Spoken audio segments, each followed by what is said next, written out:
नमस्कार, स्वागत है आपका न्यूज़ क्लब 24 में।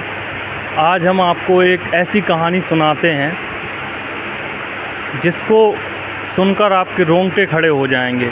ये कहानी है स्पेन के एक शहर की, जहाँ पे वेरोनिका नाम की एक लड़की रहती थी। वो अपने साथियों के साथ एक स्कूल में पढ़ती थी और जो उसकी सहेली थी वेरोनिका की, एक दिन क्या होता है कि उसकी सहेली का जो मित्र होता है उसकी आकस्मिक मृत्यु हो जाती है। मृत्यु होने के बाद उनके दिमाग में एक आइडिया आता है कि क्यों ना हम जादू टोना करके उसकी आत्मा को बुलाएं। तो एक रोज़ वो स्कूल के बिल्डिंग के पीछे जाते हैं, वेरोनिका और उसकी सहेली। पीछे जाने के बाद वो लोग एक जादू टोना करते हैं और उस आत्मा को बुलाने की कोशिश करते हैं। और वो लोग गिलास रख के एक चौकोर टाइप का बना के कुछ मंत्र का उच्चारण करते हैं। उच्चारण करने के बाद वो गिलास होता है वो ऊपर उड़ने लगता है गिलास। और इतना होने के बाद जो वेरोनिका रहती है उसकी बॉडी में कुछ हलचल होती है। और ये जो प्रक्रिया चल रही थी, इस प्रक्रिया को उस स्कूल की प्रिंसिपल देख लेती है। इसके बाद वेरोनिका अपने घर आ जाती है और उसकी जो सहेली रहती है वो भी अपने घर चली जाती है। जब वेरोनिका अपने घर में आ जाती है तो वो रात में उसकी बॉडी में कुछ एक्टिविटी होती है, हलचल होती है। तो वो अपने माता पिता को बताती है कि मुझे उलझन जैसी हो रही है और मुझे नींद नहीं आ रही है। उसके गले में दर्द सा होने लगता है। और जब रात के 11-12 बजते हैं तो वो देखती है कि वो सोई होती है लड़की, वेरोनिका नाम की लड़की, और वो अचानक से उठ के कुत्ते की तरीके, कभी सांप की तरीके, मतलब फिस फिस करने लगती है। तो ये सब एक्टिविटी उनकी माता देखती है तो वो डर जाती है। अब ये इतना होने के बाद उसकी जो माँ होती है अगले दिन उसको अस्पताल में ले जाती है, जहाँ पर डॉक्टर जब जांच करते हैं तो उसकी बॉडी में कोई बीमारी, ना तो कोई बीमारी होती है ना कुछ होता है। डॉक्टर एकदम रिपोर्ट निकालता है तो बोलता है कि ये नॉर्मल है और आप ले जाइए, इसको कुछ भी नहीं है। इसके बाद जब वेरोनिका और उसके परिवार वाले घर जाते हैं तो अगले दिन भी उसके साथ भी ऐसी हलचल होती है। लगातार वो और बड़े अस्पताल में जाते हैं, स्पेन के उसी शहर में बड़े अस्पताल में जाते हैं तो वहाँ भी इलाज करवाते हैं। तो डॉक्टर बोलता है कि आपकी लड़की बिल्कुल स्वस्थ है, उसको कुछ भी नहीं है। इतना होने के बाद लगभग 1 महीने के बाद वेरोनिका की मृत्यु हो जाती है। मृत्यु होने के अगले ही दिन जब उसकी बॉडी का अंतिम संस्कार कर दिया जाता है, तो अगले दिन उसकी माँ देखती है कि उसके मकान में कुछ हलचल जैसी होने लगती है। और हलचल क्या होती है कि जो उसके मकान की खिड़कियां होती हैं वो हिलने लगती हैं। और उसके जिस कमरे में वेरोनिका बैठती है, मतलब रहती थी जिस कमरे में वेरोनिका, उस कमरे में जो तस्वीरें रहती हैं वो कभी पलट जाती हैं। रुक गया। जो वेरोनिका का कमरा रहता है,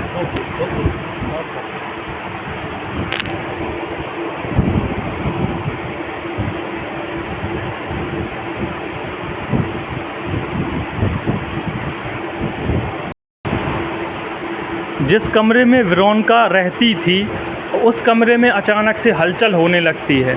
और अगले ही दिन जब हलचल होती है तो उसके माता पिता क्या करते हैं कि उस कमरे को लॉक कर देते हैं पूर्णतया। लॉक करने के बाद फिर अगले दिन जब उसकी माँ साफ़ सफाई करने जाती है तो उस कमरे में देखती है कि जो वेरोनिका की बेड शीट रहती है वो नीचे पड़ी हुई है और जो वेरोनिका की तस्वीर रहती है वो उल्टी हो जाती है, खिड़कियाँ खुली हुई होती हैं। ये सारी एक्टिविटी होते हुए वो लोग अपने पड़ोस में फिर कुछ लोगों को सूचित करते हैं कि हमारे घर में कुछ ऐसी एक्टिविटीज़ हो रही है जो कि डरावनी टाइप की है। तो उसके जो उसके पड़ोसी रहते हैं वो भी घर में आते हैं, देखते हैं, वहाँ पे रात में रुकते हैं तो उस कमरे से अजीब सी आवाज़ें आती हैं। और ये मैं जो चीज़ें आपको बता रहा हूँ ये ऑन रिकॉर्ड हैं। आगे आपको बता रहा हूँ कि कैसे।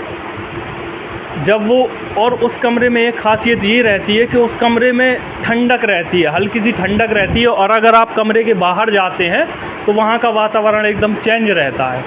तो जब ये सब एक्टिविटीज़ होती है वहाँ पर तो फिर से उस गेट को लॉक कर दिया जाता है। लॉक करने के बाद जब अगले दिन उसकी माँ कमरे में जाती है तो वही चद्दर नीचे गिर गया और जो उसकी तस्वीर रहती है वो तस्वीर नीचे।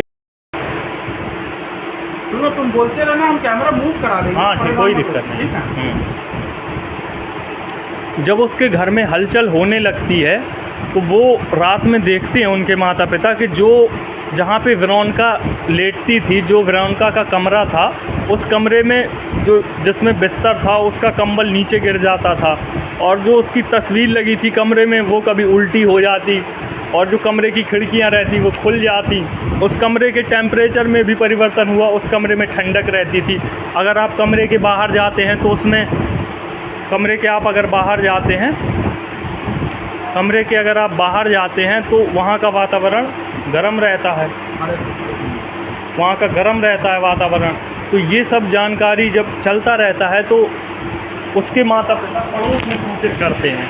तो पड़ोस वाले जब घर में आते हैं, एक दिन रुकते हैं पड़ोसी, तो वहाँ पर उनको भी ये सारी चीज़ें होती हैं कि कमरे में कुछ हलचल होती है, जो कमरे का बिस्तर रहता है वो नीचे गिर जाता है, और जो कमरे की तस्वीरें रहती हैं वो उल्टी हो जाती हैं। जब ये सब लगभग 8 से 10 दिन चलता रहता है तो उनके माता पिता अब निर्णय करते हैं कि थाने में FIR करने के लिए। और ये ऐसा पहला इंसिडेंट था कि जब इसमें अब प्रशासन की एंट्री हो चुकी है। जब वो थाने में FIR दर्ज कराते हैं कि सर और हमारे घर में ऐसी ऐसी एक्टिविटीज़ हो रही हैं, कुछ है हमारे घर में जो रात में हमें परेशान कर रहा है, तो जब पुलिस पहली बार आती है तो पुलिस को भी ऐसा एहसास होता है कि उस कमरे में कुछ मतलब ठंडक जैसी रहती है, और कमरे के अगर आप बाहर जाते हैं तो वहाँ पे गर्मी रहती है। तो जब FIR दर्ज कर ली जाती है, FIR दर्ज करने के बाद जो पुलिस के आला अधिकारी रहते हैं वो निर्णय लेते हैं कि वहाँ पे रुकने का, उस घर में रुकने का। जब पुलिस के आला अधिकारी वहाँ पे जो अफसर रहता है वो घर में रुकता है और रात में देखता है कि उस घर में अजीब सी आवाज़ें आती हैं, और अजीब सी आवाज़ें आने के साथ साथ उस घर में जो बिस्तर रहता है वो उल्टा पुल्टा हो जाता है, और जो घर की तस्वीर रहती है वो उल्टी हो जाती है, खिड़कियां खुल जाती हैं। और उस कमरे में जाके जब वो अफसर देखता है और खिड़की से बाहर झांकता है तो खिड़की के बाहर झांकने का वातावरण कुछ अलग है और घर के अंदर कुछ ठंडक सी रहती है। तो अब ये केस पहली बार, मतलब विश्व के इतिहास में पहली बार ऐसा हुआ था कि उस घर में ना तो किसी का पता है, बिना नाम के ही वहाँ पे FIR दर्ज कर ली जाती है। और FIR दर्ज करने के बाद ये मैटर अब जाता है कोर्ट में। कोर्ट में जाने के बाद पहली बार उसमें सुनवाई होती है, और फिर जज क्या करता है कि और बड़े अधिकारी को उस घर में भेजता है। और ये सारी चीज़ें उन लोगों के साथ भी होती हैं। जब ये चीज़ें होती हैं तो जज स्पष्ट बोल देता है कि आप इस घर में मत रहिए, और ये देश विदेश के इतिहास में पहली ऐसी घटना होती है, पहली ऐसी घटना होती है कि उस घर में रहने से मना कर दिया जाता है, और ना तो उसका कोई प्रमाण रहता है कि यहाँ पर कोई है या नहीं है, ना कोई सामने से दिखता है। लेकिन उस घर में आज भी बताते हैं कि ऐसी एक्टिविटीज़ होती है, वहाँ से आवाज़ें आती हैं, और लोगों का कहना है कि उसकी वेरोनिका की आत्मा है जो कि भटक रही है। और उसी की ये कहानी मैंने आपको सुनाई है। ये कहानी स्पेन की है, वेरोनिका नाम की लड़की की। बहुत बहुत धन्यवाद।